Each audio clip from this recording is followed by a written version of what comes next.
Hey guys, and welcome back. I'm Simon, bringing you more Magic the Gathering lore. So today I want to look at the story of Kaladesh through different eyes and introduce something new that Wizards of the Coast has done with the set.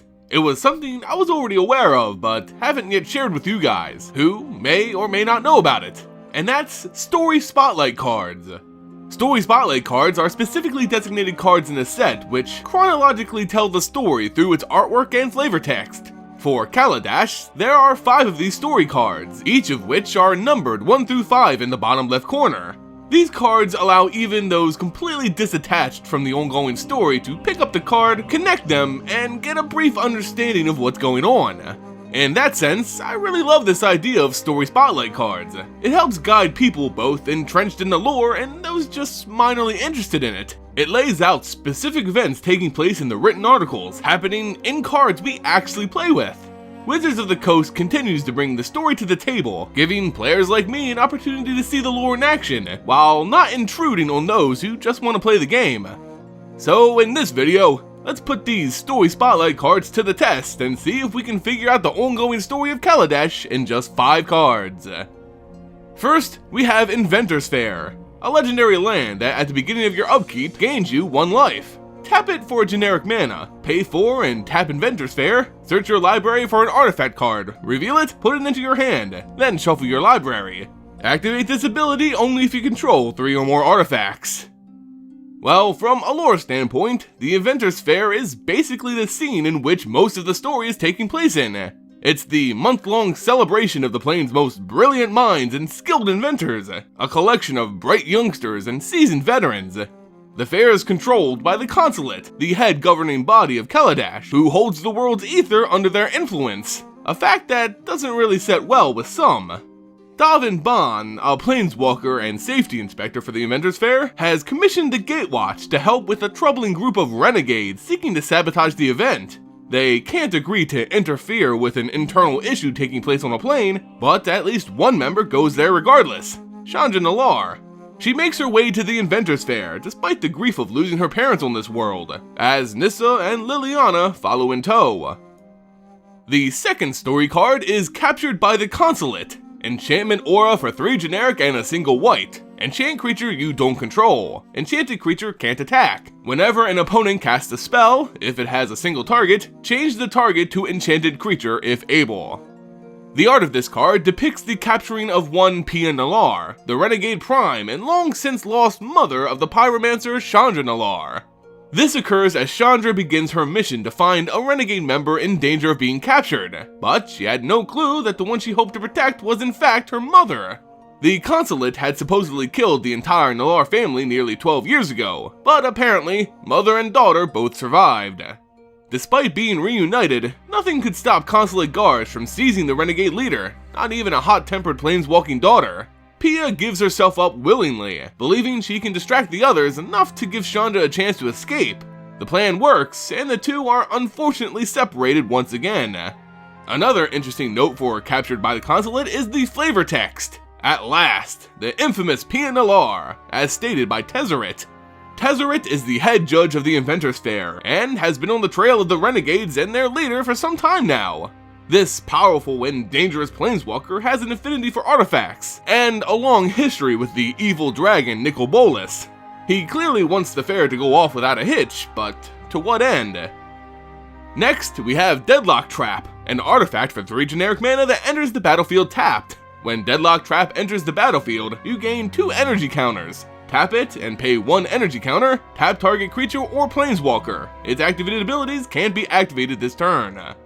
First, let me say that this card's art fits perfectly with what it actually does. It's a trap for planeswalkers, and it taps planeswalkers and makes them useless for a turn. Love the flavor here. But what's going on lore-wise? Well, it seems in Chandra's attempt to free her mother from a Consulate prison, she's gotten Nissa and herself captured as well. The Deadlock Trap was probably orchestrated ahead of time by someone incredibly crafty, or perhaps by someone they trusted. Tezzeret could have lured them into the trap, or maybe they were led there by a false ally. I don't see Liliana here, do you? But I doubt Liliana caused them to become captured, however. She has great plans for the Gatewatch, and it doesn't involve them dead or incapacitated. But regardless of who sprung this trap, it's clear that at least Chandra and Nissa are in a tight bind. From there, we have the spotlight card, Fateful Showdown, an instant spell for 2 generic and double red. Fateful Showdown deals damage to target creature or player equal to the number of cards in your hand. Discard all cards in your hand, then draw that many cards. In the art, we see a woman we learn is Pia Nalar facing against a cloaked man, who turns out to be Tezzeret in what appears to be some kind of arena. The flavor text reads, "Tonight at the Grand Exhibition, witness Head Judge Tezzeret face off against the infamous renegade Pia Nalar." This probably isn't going to be a typical fight you'd see in MTG lore. They won't be slinging spells or hacking at each other with swords. This is most likely a controlled battle known as an Artificer Duel. The Renegades have been engaging in these spectacles for a while now, and it's safe to say that the Consulate have their own form of organized battle entertainment as well. In this type of gladiatorial-esque combat, 2 artificers who specialize in on-the-fly metal crafting fight their creations to the bitter end in order to discover who's the more skilled inventor and mage. Obviously, Pia has brought something she crafted herself, but Tezzeret seems to be waiting for the opportune moment to unleash his own combatant. Perhaps it's this little monster seen in metallurgic summonings. Either way, Pia is probably fighting to have her daughter released from Consulate custody, while Tezzeret is doing it to prove a point to the citizens of Kaladesh. The Consulate and the Inventors Faire isn't something to be trifled with, and this Renegade Prime will learn that lesson well. And finally, we come to the conclusion of the story cards. Confiscation Coup, a sorcery spell for 3 generic and double blue. Choose target artifact or creature. You get 4 energy counters, then you may pay an amount of energy counters equal to that permanent's converted mana cost. If you do, gain control of it. The art shows an automated Consulate guard roughly handling what appears to be common guests and inventors attending the fair. They don't seem to be aligned with either the Consulate or the Renegades.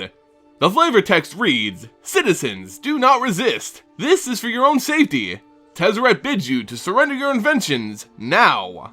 So yeah, looks like Tezzeret enacts his master plan, taking control of all the inventions at the Inventors Faire. Perhaps this is why he didn't want anyone interfering. Now, I doubt the announcer in the flavor text is speaking the truth. Tezzeret doesn't seem like the type to have the best interests of others in mind.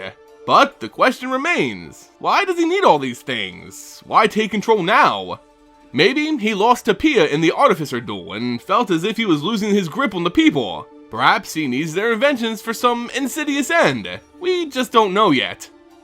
So, in all, these story spotlight cards do a pretty good job at conveying the story in a cohesive manner over a series of specifically designed cards. It's just that we don't have the full story yet. I believe we're currently at Captured by the Consulate in terms of the lore, so we still have a long way away until everything's out in the open. Regardless, I love the idea, and I hope it continues into the future. But let me know what you guys think. Do you like story spotlight cards? Where do you think Tezzeret is headed in Kaladesh? Let me know in the comments below. If you enjoyed the video, consider throwing it a like, sharing it with a friend, and subbing to stay up to date on all the latest MTG news and lore. As always guys, thanks so much for watching, and I'll see you next time.